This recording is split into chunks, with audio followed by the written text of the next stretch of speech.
ਅਗਨੀਪਥ योजना ਦੇ ਬਾਰੇ ਵਿੱਚ ਦੇਸ਼ ਭਰ ਦੇ ਵਿੱਚ ਨੌਜਵਾਨਾਂ ਦੇ ਵੱਲੋਂ ਕੀਤਾ ਜਾ ਰਿਹਾ ਹੈ ਹੰਗਾਮਾ। 4 ਸਾਲ ਦੇ ਵਾਸਤੇ ਭਰਤੀ ਇਹਨਾਂ ਨੌਜਵਾਨਾਂ ਨੂੰ ਕਿਹਾ ਜਾਵੇਗਾ ਅਗਨੀਵੀਰ, परंतु ਇਹਨਾਂ ਅਗਨੀਵੀਰਾਂ ਜਾਂ ਫਿਰ ਆਉਣ ਵਾਲੇ ਵਕਤ ਦੇ ਵਿੱਚ ਬਣਨ ਵਾਲੇ ਅਗਨੀਵੀਰਾਂ ਦੇ ਵੱਲੋਂ ਆ ਕੀ ਕੀਤਾ ਜਾ ਰਿਹਾ ਹੈ।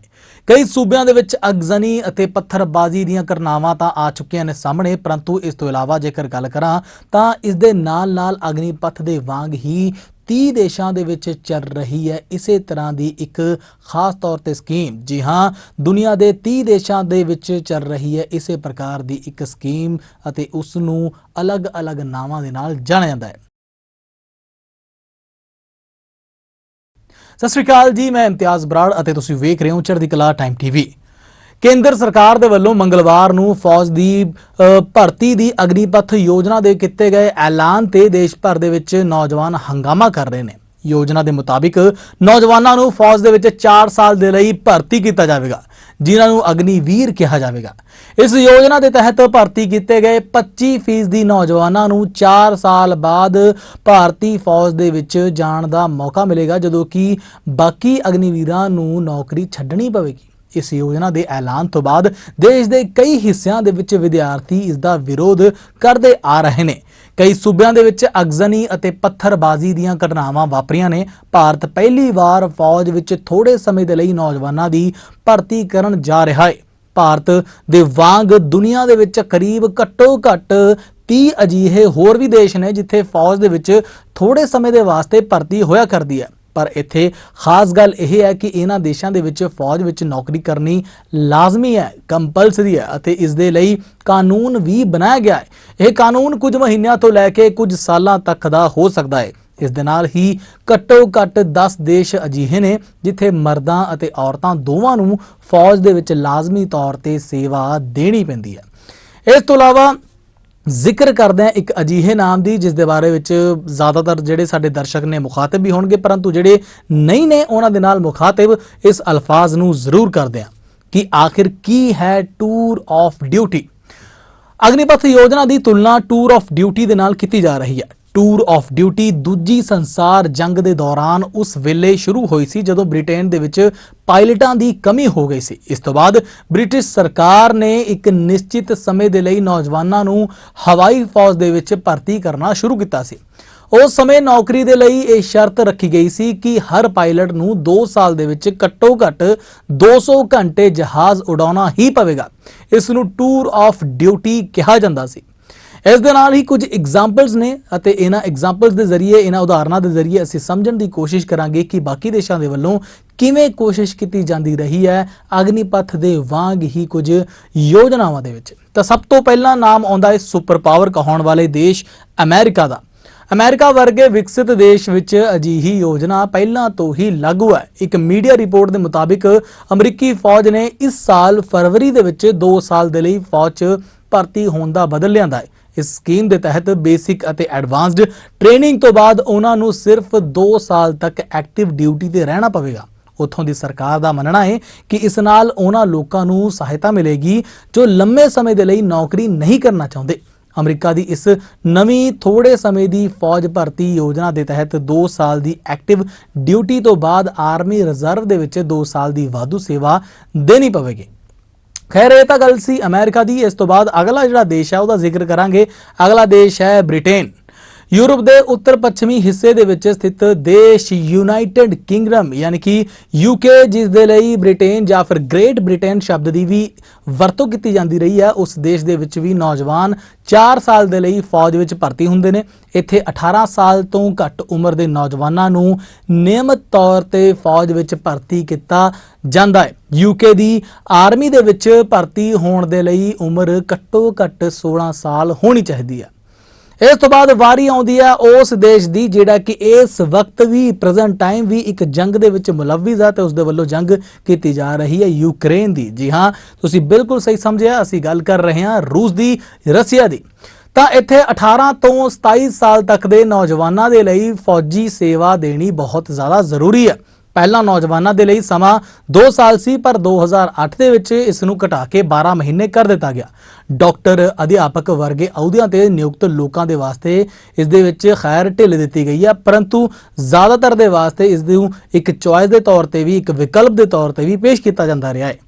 ਇਸ ਤੋਂ ਬਾਅਦ ਵਾਰੀ ਆਉਂਦੀ ਹੈ ਰੂਸ ਤੋਂ ਬਾਅਦ ਇੱਕ ਅਜਿਹੇ ਦੇਸ਼ ਦੀ ਜੋ ਕਿ ਆਪਣੀ ਆਬਾਦੀ ਦੇ ਕਰਕੇ ਪੂਰੀ ਦੁਨੀਆ ਦੇ ਵਿੱਚ ਨੰਬਰ 1 ਹੈ। ਉਹ ਦੇਸ਼ ਹੈ ਚਾਈਨਾ। ਚੀਨ ਦੇ ਵਿੱਚ ਨਾਗਰਿਕਾਂ ਦੇ ਲਈ ਮਿਲਟਰੀ ਸਰਵਿਸ ਕਰਨਾ ਤਕਨੀਕੀ ਤੌਰ ਤੇ ਲਾਜ਼ਮੀ ਹੈ, ਪਰ ਦੇਸ਼ ਦੇ ਵਿੱਚ ਲਾਜ਼ਮੀ ਫੌਜੀ ਸੇਵਾ 1949 ਤੋਂ ਬਾਅਦ ਲਾਗੂ ਨਹੀਂ ਕੀਤੀ ਗਈ, ਕਿਉਂਕਿ ਫੌਜ ਨੂੰ ਲੱਗਦਾ ਹੈ ਕਿ ਲੋਕ ਆਪਣੀ ਮਰਜ਼ੀ ਦੇ ਨਾਲ ਆਉਂਦੇ ਹੀ ਹਨ ਅਤੇ ਇਸ ਦੇ ਵਾਸਤੇ ਧੱਕਾ ਕਰਨ ਦੀ ਜ਼ਰੂਰਤ ਬਿਲਕੁਲ ਵੀ ਨਹੀਂ ਪੈਂਦੀ। ਇਸ ਤੋਂ ਬਾਅਦ ਵਾਰੀ ਆਉਂਦੀ ਹੈ ਉਸ ਦੇਸ਼ ਦੀ ਜਿਸ ਦੇਸ਼ ਨੇ ਟੈਕਨੋਲੋਜੀ ਦੇ ਮਾਮਲੇ ਦੇ ਵਿੱਚ ਸਾਰਿਆਂ ਨੂੰ ਪਛਾੜਿਆ ਹੈ ਅਤੇ ਟੈਕਨੋਲੋਜੀ ਨੂੰ ਬਣਾ ਕੇ ਇੰਨਾ ਜ਼ਿਆਦਾ ਵੇਚ ਦਿੱਤਾ ਹੈ ਕਿ ਅੱਜ ਹਰ ਇੱਕ ਟੈਕਨੋਲੋਜੀ ਦੇ ਵਿੱਚ ਸਿੱਧੇ ਜਾਂ ਫਿਰ ਅਸਿੱਧੇ ਤਰੀਕੇ ਦੇ ਨਾਲ ਇਸ ਦੇਸ਼ ਦਾ ਨਾਮ ਮੌਜੂਦ ਹੈ ਹੀ ਹੈ। ਜੀ ਹਾਂ, ਅਸੀਂ ਗੱਲ ਕਰਨ ਲੱਗੇ ਹਾਂ ਇਜ਼ਰਾਈਲ ਦੀ। ਇਜ਼ਰਾਈਲ ਦੇ ਵਿੱਚ ਫੌਜੀ ਸੇਵਾ ਮਰਦਾਂ ਅਤੇ ਔਰਤਾਂ ਦੇ ਵਾਸਤੇ ਲਾਜ਼ਮੀ ਹੈ। ਮਰਦ ਇਜ਼ਰਾਈਲੀ ਡਿਫੈਂਸ ਫੋਰਸ ਦੇ ਵਿੱਚ 3 ਸਾਲ ਅਤੇ ਔਰਤਾਂ ਲਗਭਗ 2 ਸਾਲ ਦੇ ਵਾਸਤੇ ਆਪਣੀਆਂ ਸੇਵਾਵਾਂ ਦਿੰਦੀਆਂ ਨੇ। ਇਹ ਨਿਯਮ ਦੇਸ਼ ਅਤੇ ਵਿਦੇਸ਼ ਦੇ ਵਿੱਚ ਇਜ਼ਰਾਈਲੀ ਨਾਗਰਿਕਾਂ ਦੇ ਉੱਪਰ ਲਾਗੂ ਹੁੰਦਾ ਹੈ। ਇਸ ਤੋਂ ਬਾਅਦ ਵਾਰੀ ਆਉਂਦੀ ਹੈ ਇੱਕ ਅਜਿਹੇ ਦੇਸ਼ ਦੀ ਜੋ ਕਿ ਆਪਣੇ 2 ਕਿਨਾਰਿਆਂ ਦੇ ਕਰਕੇ ਇੱਕ ਜੰਗ ਦੇ ਵਿੱਚ ਹਮੇਸ਼ਾ ਇੱਕ ਸਿਚੁਏਸ਼ਨ ਜੰਗ ਦੀ ਬਣੀ ਰਹਿੰਦੀ ਹੈ ਇਹਨਾਂ ਦੇ ਸਿਰ ਦੇ ਉੱਪਰ, ਅਤੇ ਦੇਸ਼ ਹੈ ਸਾਊਥ ਕੋਰੀਆ, ਜੋ ਕਿ ਨਾਰਥ ਕੋਰੀਆ ਅਤੇ ਸਾਊਥ ਕੋਰੀਆ ਦਾ ਜਿਹੜਾ ਵਿਵਾਦ ਹੈ ਉਹ ਹਮੇਸ਼ਾ ਤੋਂ ਅੱਖਾਂ ਦੇ ਸਾਹਮਣੇ ਬਣਿਆ ਹੀ ਰਿਹਾ ਅਤੇ ਇਸ ਦਾ ਵੀ ਜ਼ਿਕਰ ਕਰਦੇ ਹਾਂ ਤਾਂ ਦੱਖਣੀ ਕੋਰੀਆ ਦੇ ਵਿੱਚ ਕੌਮੀ ਫੌਜੀ ਸੇਵਾ ਦੇ ਲਈ ਮਜ਼ਬੂਤ ਪ੍ਰਣਾਲੀ ਹੈ। ਸਰੀਰਕ ਤੌਰ ਤੇ ਸਮਰਥ ਸਾਰੇ ਮਰਦਾਂ ਦੇ ਲਈ ਫੌਜ ਵਿੱਚ 21 ਮਹੀਨੇ, ਜੀ ਹਾਂ 21 ਮਹੀਨੇ, ਸਮੁੰਦਰੀ ਫੌਜ ਵਿੱਚ 23 ਮਹੀਨੇ ਜਾਂ ਫਿਰ ਹਵਾਈ ਫੌਜ ਦੇ ਵਿੱਚ 24 ਮਹੀਨੇ ਦੀ ਜਿਹੜੀ ਸੇਵਾ ਦੇਣੀ ਹੈ ਉਹ ਲਾਜ਼ਮੀ ਹੈ। ਇਸ ਤੋਂ ਬਾਅਦ ਅਗਲੀ ਜਿਹੜੀ ਵਾਰੀ ਆਉਂਦੀ ਹੈ ਸਾਊਥ ਕੋਰੀਆ ਤੋਂ ਬਾਅਦ ਨਾਰਥ ਕੋਰੀਆ ਦੀ, ਤਾਂ ਉੱਤਰੀ ਕੋਰੀਆ ਦੀ ਗੱਲ ਕਰਦੇ ਹਾਂ। ਉੱਤਰੀ ਕੋਰੀਆ ਦੇ ਕੋਲ ਸਭ ਤੋਂ ਲੰਮੀ ਲਾਜ਼ਮੀ ਫੌਜੀ ਸੇਵਾ ਦੀ ਵਿਵਸਥਾ ਹੈ। ਇੱਥੇ ਮਰਦਾਂ ਨੂੰ ਘੱਟੋ ਘੱਟ 11 ਸਾਲ ਅਤੇ ਔਰਤਾਂ ਨੂੰ 7 ਸਾਲ ਫੌਜ ਦੇ ਵਿੱਚ ਨੌਕਰੀ ਕਰਨੀ ਪੈਂਦੀ ਹੈ। ਖੈਰ, ਇੱਥੇ ਜੋ ਇੰਤਜ਼ਾਮ ਕੀਤਾ ਜਾਂਦਾ ਹੈ, ਇੱਥੇ ਦੀ ਮੈਨੇਜਮੈਂਟ ਜਿਹੜੀ ਹੈਗੀ ਆ ਉਹ ਇੱਕ ਤਾਨਾਸ਼ਾਹੀ ਦੇ ਉੱਪਰ ਡਿਪੈਂਡੈਂਸੀ ਵਾਲੀ ਕਹੀ ਜਾਂਦੀ ਹੈ, ਪਰੰਤੂ ਫਿਰ ਵੀ ਉਸ ਨੂੰ ਰਿਪਰੈਜ਼ੈਂਟ ਕੀਤਾ ਜਾਂਦਾ ਹੈ ਕਿ ਇੱਥੇ ਇੱਕ ਲੋਕਤੰਤਰ ਚੱਲ ਰਿਹਾ ਹੈ। ਖੈਰ, ਇਹ ਇਹਨਾਂ ਦੀ ਆਪਣੀ ਮੈਨੇਜਮੈਂਟ ਹੈ ਕਿਵੇਂ ਵੀ ਇਹ ਕੰਮ ਕਰਦੇ ਨੇ। ਇਸ ਤੋਂ ਬਾਅਦ ਵਾਰੀ ਆਉਂਦੀ ਹੈ ਅਗਲੇ ਦੇਸ਼ ਦੀ। ਇਸ ਦੇਸ਼ ਦਾ ਨਾਮ ਹੈ ਇਰੀਟਰੀਆ। ਇਰੀਟਰੀਆ ਦੀ ਗੱਲ ਕਰਦੇ ਹਾਂ, ਜਿੱਥੇ ਕਿ ਅਫਰੀਕੀ ਦੇਸ਼ ਇਰੀਟਰੀਆ ਦੇ ਵਿੱਚ ਵੀ ਫੌਜ ਵਿੱਚ ਲਾਜ਼ਮੀ ਸੇਵਾ ਦੇਣ ਦੀ ਵਿਵਸਥਾ ਹੈ। ਇਸ ਦੇਸ਼ ਦੇ ਵਿੱਚ ਮਰਦਾਂ, ਨੌਜਵਾਨਾਂ ਅਤੇ ਅਣਵਿਆਹੀਆਂ ਔਰਤਾਂ ਨੂੰ 18 ਮਹੀਨੇ ਦੇਸ਼ ਦੀ ਫੌਜ ਦੇ ਵਿੱਚ ਕੰਮ ਕਰਨਾ ਪੈਂਦਾ ਹੈ। ਮਨੁੱਖੀ ਅਧਿਕਾਰ ਸੰਗਠਨਾਂ ਦੇ ਅਨੁਸਾਰ ਇਰੀਟਰੀਆ ਦੇ ਵਿੱਚ 18 ਮਹੀਨਿਆਂ ਦੀ ਸੇਵਾ ਨੂੰ ਅਕਸਰ ਕੁਝ ਸਾਲਾਂ ਦੇ ਲਈ ਵਧਾ ਦਿੱਤਾ ਜਾਂਦਾ ਹੈ।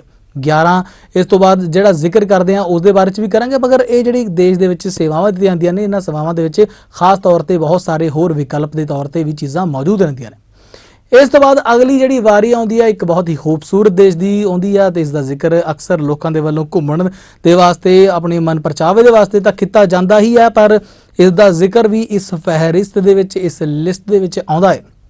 ਜੀ ਹਾਂ, ਹੁਣ ਆਪਾਂ ਜ਼ਿਕਰ ਕਰ ਰਹੇ ਹਾਂ ਸਵਿਟਜ਼ਰਲੈਂਡ ਦੀ। ਸਵਿਟਜ਼ਰਲੈਂਡ ਦੇ ਵਿੱਚ 18 ਤੋਂ 34 ਸਾਲ ਦੀ ਉਮਰ ਦੇ ਮਰਦਾਂ ਦੇ ਲਈ ਫੌਜੀ ਸੇਵਾ ਲਾਜ਼ਮੀ ਹੈ। ਸਵਿਟਜ਼ਰਲੈਂਡ ਨੇ 2013 ਦੇ ਵਿੱਚ ਇਸ ਨੂੰ ਖਤਮ ਕਰਨ ਦੇ ਵਾਸਤੇ VOTING ਤਾਂ ਕੀਤੀ ਸੀ। ਸਾਲ 2013 ਦੇ ਵਿੱਚ ਤੀਜੀ ਵਾਰ ਇਸ ਮੁੱਦੇ ਨੂੰ ਜਨਮਤ ਸੰਗ੍ਰਹਿ ਦੇ ਲਈ ਰੱਖਿਆ ਗਿਆ ਸੀ।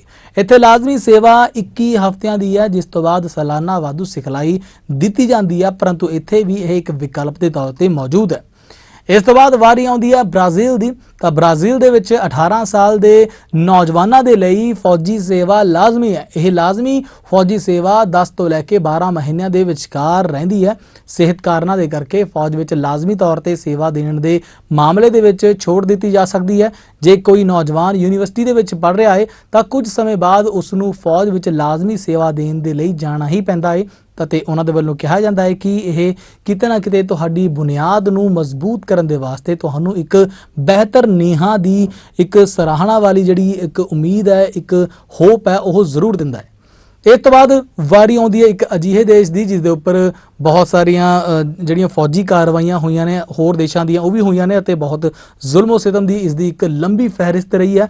ਉਸ ਦੇਸ਼ ਦਾ ਜ਼ਿਕਰ ਕਰਦੇ ਹਾਂ ਤੇ ਉਹ ਦੇਸ਼ ਹੈ ਸੀਰੀਆ। ਸੀਰੀਆ ਦੇ ਵਿੱਚ ਮਰਦਾਂ ਦੇ ਲਈ ਫੌਜੀ ਸੇਵਾ ਲਾਜ਼ਮੀ ਹੈ। ਮਾਰਚ 2011 ਦੇ ਵਿੱਚ ਰਾਸ਼ਟਰਪਤੀ ਬਸ਼ਰ ਅਲ ਅਸਦ ਨੇ ਲਾਜ਼ਮੀ ਫੌਜੀ ਸੇਵਾ ਨੂੰ 21 ਮਹੀਨਿਆਂ ਤੋਂ ਘਟਾ ਕੇ 18 ਮਹੀਨੇ ਕਰਨ ਦਾ ਫੈਸਲਾ ਕੀਤਾ ਸੀ। ਜਿਹੜੇ ਵਿਅਕਤੀ ਸਰਕਾਰੀ ਨੌਕਰੀ ਕਰਦੇ ਹਨ ਪਰ ਲਾਜ਼ਮੀ ਫੌਜੀ ਸੇਵਾ ਨਹੀਂ ਦਿੰਦੇ, ਉਹ ਆਪਣੀ ਨੌਕਰੀ ਵੀ ਗਵਾ ਸਕਦੇ ਨੇ। ਤਾਂ ਇੱਥੇ ਸਟ੍ਰਿਕਨੈਸ ਵੀ ਦਿਖਦੀ ਹੈ। ਇਸ ਤੋਂ ਇਲਾਵਾ ਦੱਸ ਦਈਏ ਕਿ ਐਮਨੈਸਟੀ ਇੰਟਰਨੈਸ਼ਨਲ ਦਾ ਕਹਿਣਾ ਹੈ ਕਿ ਲਾਜ਼ਮੀ ਫੌਜੀ ਸੇਵਾ ਦੇਣ ਤੋਂ ਭੱਜਣ ਵਾਲਿਆਂ ਨੂੰ 15 ਸਾਲ ਦੀ ਜੇਲ੍ਹ ਵੀ ਹੋ ਜਾਂਦੀ ਹੈ। ਤਾਂ ਇੱਥੇ ਤੁਸੀਂ ਦੇਖ ਸਕਦੇ ਹੋ ਕਿ ਕਿੰਨੀ ਸਖਤੀ ਦੇ ਨਾਲ ਇਹਨਾਂ ਰੂਲਸ ਨੂੰ ਫੋਲੋ ਕਰਵਾਉਣ ਦੇ ਵਾਸਤੇ ਪ੍ਰਸ਼ਾਸਨ ਦੇ ਵੱਲੋਂ ਜਾਂ ਸਰਕਾਰ ਦੇ ਵੱਲੋਂ ਕੋਸ਼ਿਸ਼ਾਂ ਕੀਤੀਆਂ ਜਾਂਦੀਆਂ ਨੇ। ਇਸ ਤੋਂ ਬਾਅਦ ਵਾਰੀ ਆਉਂਦੀ ਹੈ ਅਗਲੇ ਦੇਸ਼ ਦੀ। ਜ਼ਿਕਰ ਕਰਦੇ ਹਾਂ ਜਾਰਜੀਆ। ਤਾਂ ਜਾਰਜੀਆ ਦੇ ਵਿੱਚ 1 ਸਾਲ ਦੀ ਫੌਜੀ ਸੇਵਾ ਲਾਜ਼ਮੀ ਹੈ। ਇਸ ਵਿੱਚ 3 ਮਹੀਨਿਆਂ ਦੇ ਲਈ ਜੰਗ ਦੀ ਸਿਖਲਾਈ ਦਿੱਤੀ ਜਾਂਦੀ ਹੈ। ਬਾਕੀ 9 ਮਹੀਨੇ ਡਿਊਟੀ ਅਫਸਰ ਦੇ ਵਾਂਗ ਕੰਮ ਕਰਨਾ ਪੈਂਦਾ ਹੈ, ਜੋ ਕਿ ਪੇਸ਼ੇਵਰ ਫੌਜ ਦੀ ਸਹਾਇਤਾ ਕਰਦੇ ਨੇ। ਜਾਰਜੀਆ ਨੇ ਲਾਜ਼ਮੀ ਫੌਜੀ ਸੇਵਾ ਬੰਦ ਕਰ ਦਿੱਤੀ ਸੀ, ਪਰ 8 ਮਹੀਨਿਆਂ ਬਾਅਦ ਹੀ 2017 ਦੇ ਵਿੱਚ ਇਸ ਨੂੰ ਮੁੜ ਤੋਂ ਸ਼ੁਰੂ ਕਰ ਦਿੱਤਾ ਗਿਆ ਤਾਂ ਕਿ ਇਸ ਦੇ ਜਿਹੜੇ ਬੈਨੀਫਿਟਸ ਨੇ ਉਹ ਇਹਨਾਂ ਦੇ ਸਿਟੀਜ਼ਨਸ ਨੂੰ ਵੀ ਮਿਲ ਸਕਣ। ਅਗਲੀ ਜਿਹੜੀ ਕੰਟਰੀ ਹੈ ਜਿਸ ਦਾ ਆਪਾਂ ਜ਼ਿਕਰ ਕਰਾਂਗੇ ਉਹ ਹੈਗੀ ਹੈ ਲਿਥੁਆਨੀਆ। ਤਾਂ ਲਿਥੁਆਨੀਆ ਦੇ ਵਿੱਚ ਲਾਜ਼ਮੀ ਫੌਜੀ ਸੇਵਾ ਨੂੰ 2008 ਦੇ ਵਿੱਚ ਖਤਮ ਕਰ ਦਿੱਤਾ ਗਿਆ ਸੀ। 2016 ਦੇ ਵਿੱਚ ਇੱਥੋਂ ਦੀ ਸਰਕਾਰ ਨੇ ਇਸ ਨੂੰ 5 ਸਾਲਾਂ ਦੇ ਲਈ ਮੁੜ ਸ਼ੁਰੂ ਕੀਤਾ। ਸਰਕਾਰ ਨੇ ਕਿਹਾ ਕਿ ਅਜਿਹਾ ਰੂਸੀ ਫੌਜ ਤੋਂ ਵੱਧਦੇ ਖਤਰਿਆਂ ਦੇ ਜਵਾਬ ਦੇ ਵਿੱਚ ਕੀਤਾ ਗਿਆ ਹੈ। ਇੱਥੇ 18 ਤੋਂ ਲੈ ਕੇ 26 ਸਾਲ ਦੀ ਉਮਰ ਦੇ ਮਰਦਾਂ ਨੂੰ 1 ਸਾਲ ਦੇ ਲਈ ਫੌਜ ਦੇ ਵਿੱਚ ਲਾਜ਼ਮੀ ਤੌਰ ਤੇ ਸੇਵਾ ਦੇਣੀ ਪੈਂਦੀ ਹੈ। ਇਸ ਤੋਂ ਬਾਅਦ ਵਾਰੀ ਆਉਂਦੀ ਹੈ ਸਵੀਡਨ ਦੀ। ਤਾਂ ਸਵੀਡਨ ਨੇ 100 ਸਾਲ ਬਾਅਦ 2010 ਦੇ ਵਿੱਚ ਲਾਜ਼ਮੀ ਫੌਜੀ ਸੇਵਾ ਨੂੰ ਖਤਮ ਕਰ ਦਿੱਤਾ ਸੀ, ਪਰ ਸਾਲ 2017 ਦੇ ਵਿੱਚ ਇਸ ਨੂੰ ਮੁੜ ਸ਼ੁਰੂ ਕਰਨ ਦੇ ਵਾਸਤੇ VOTING ਹੋਈ ਸੀ। ਇਸ ਫੈਸਲੇ ਤੋਂ ਬਾਅਦ ਜਨਵਰੀ 2018 ਤੋਂ 4000 ਮਰਦਾਂ ਅਤੇ ਔਰਤਾਂ ਨੂੰ ਲਾਜ਼ਮੀ ਫੌਜੀ ਸੇਵਾ ਦੇ ਲਈ ਬੁਲਾਉਣ ਦਾ ਫੈਸਲਾ ਕੀਤਾ ਗਿਆ ਸੀ। ਇਸ ਤੋਂ ਇਲਾਵਾ ਤੁਰਕੀ ਦੇ ਵਿੱਚ ਜੇਕਰ ਗੱਲ ਕਰਾਂ ਤਾਂ ਤੁਰਕੀ ਦੇ ਵਿੱਚ 20 ਸਾਲ ਤੋਂ ਵੱਧ ਉਮਰ ਦੇ ਸਾਰੇ ਮਰਦਾਂ ਦੇ ਲਈ ਫੌਜੀ ਸੇਵਾ ਦੇਣੀ ਲਾਜ਼ਮੀ ਹੈ। ਉਹਨਾਂ ਨੂੰ 6 ਤੋਂ ਲੈ ਕੇ 15 ਮਹੀਨਿਆਂ ਤੱਕ ਫੌਜ ਵਿੱਚ ਸੇਵਾ ਦੇਣੀ ਪੈਂਦੀ ਹੈ। ਇਸ ਤੋਂ ਬਾਅਦ ਜ਼ਿਕਰ ਕਰੀਏ ਤਾਂ ਗ੍ਰੀਸ ਦੀ। ਤਾਂ ਗ੍ਰੀਸ ਵਿੱਚ 19 ਸਾਲ ਦੀ ਉਮਰ ਦੇ ਨੌਜਵਾਨਾਂ ਦੇ ਲਈ 9 ਮਹੀਨੇ ਦੀ ਫੌਜੀ ਸੇਵਾ ਦੇਣੀ ਲਾਜ਼ਮੀ ਹੈ। ਈਰਾਨ ਦੇ ਵਿੱਚ 18 ਸਾਲ ਤੋਂ ਵੱਧ ਉਮਰ ਦੇ ਮਰਦਾਂ ਨੂੰ 24 ਮਹੀਨਿਆਂ ਦੇ ਲਈ ਫੌਜ ਵਿੱਚ ਸੇਨਾ ਦੇਣੀ ਪੈਂਦੀ ਹੈ। ਕਿਊਬਾ ਦੇ ਵਿੱਚ 17 ਤੋਂ 28 ਸਾਲ ਦੀ ਉਮਰ ਦੇ ਮਰਦਾਂ ਨੂੰ 2 ਸਾਲ ਦੀ ਲਾਜ਼ਮੀ ਫੌਜੀ ਸੇਵਾ ਦੇਣੀ ਪੈਂਦੀ ਹੈ। ਤਾਂ ਇਹ ਕੁਝ ਦੇਸ਼ ਸੀ ਜੇ ਮੈਂ ਖਾਸ ਤੌਰ ਤੇ ਕਹਾਂ ਤਾਂ 30 ਦੇਸ਼ ਜਿਹਨਾਂ ਦੀ ਫਹਿਰਿਸਤ ਦੀ ਗੱਲਬਾਤ ਹੋਈ ਤਾਂ ਉਹਨਾਂ ਚੋਂ ਕੁਝ ਚੁਣਿੰਦਾ ਖਾਸ ਜਿਹੜੇ ਹੈਗੇ ਸੀਗੇ ਦੇਸ਼, ਉਹਨਾਂ ਦੇ ਬਾਰੇ 'ਚ ਆਪਾਂ ਜ਼ਿਕਰ ਕੀਤਾ।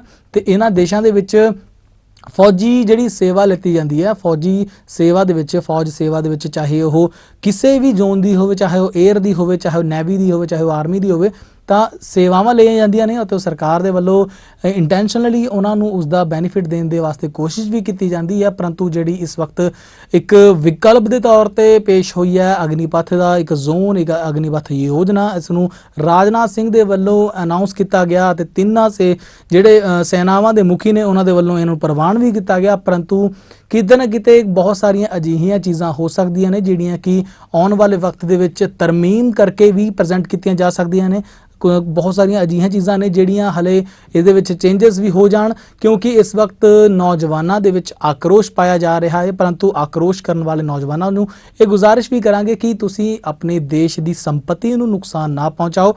ਆਪਣੀ ਗੱਲ ਨੂੰ ਪੇਸ਼ ਕਰਨ ਦਾ ਇੱਕ ਅਜਿਹਾ ਤਰੀਕਾ ਵੀ ਹੁੰਦਾ ਹੈ ਜਿੱਥੇ ਕਿ ਤੁਸੀਂ ਸ਼ਾਂਤੀਪੂਰਨ ਤਰੀਕੇ ਦੇ ਨਾਲ ਆਪਣੀ ਗੱਲ ਨੂੰ ਪੇਸ਼ ਕਰ ਸਕਦੇ ਹੋ। ਉਸ ਦੇ ਵਾਸਤੇ ਇਸ ਤਰ੍ਹਾਂ ਦਾ ਰੋਸ ਪ੍ਰਦਰਸ਼ਨ ਬਿਲਕੁਲ ਨਾ ਕਰੋ ਜਿਸ ਦੇ ਨਾਲ ਅਸੀਂ ਖੁਦ ਆਪਣੇ ਹੀ ਰਾਸ਼ਟਰ ਨੂੰ ਨੁਕਸਾਨ ਪਹੁੰਚਾਈਏ। ਬਾਕੀ ਤੁਸੀਂ ਇਹਨਾਂ ਸਾਰੇ ਦੇਸ਼ਾਂ ਦੀ ਜਿਹੜੀ ਇਸ ਵਕਤ ਮੈਂ ਲਿਸਟ ਤੁਹਾਨੂੰ ਪੜ੍ਹ ਕੇ ਸੁਣਾਈ ਹੈ ਇਸ ਦੇ ਬਾਰੇ ਵਿੱਚ ਅਤੇ ਅਗਨੀਪਥ ਯੋਜਨਾ ਦੇ ਬਾਰੇ ਵਿੱਚ ਅਗਰ ਕੋਈ ਸਪੈਸ਼ਲ ਕੋਈ ਕਮੈਂਟ ਜਾਂ ਫਿਰ ਆਪਣੀ ਕੋਈ ਰਾਏ, ਤੁਹਾਡੀ ਜ਼ਾਤੀ ਜਿਹੜੀ ਰਾਏ ਹੈ ਉਹ ਦੇਣੀ ਚਾਹੋ ਤਾਂ ਕਮੈਂਟ ਸੈਕਸ਼ਨ ਦੇ ਵਿੱਚ ਜਾ ਕੇ ਸਾਡੇ ਨਾਲ ਸਾਂਝੀ ਕਰ ਸਕਦੇ ਹੋ। ਅਤੇ ਇਸ ਦੇ ਨਾਲ ਹੀ ਇਮਤਿਆਜ਼ ਬਰਾੜ ਨੂੰ ਦਿਓ ਇਜਾਜ਼ਤ। ਸਤਿ ਸ਼੍ਰੀ ਅਕਾਲ।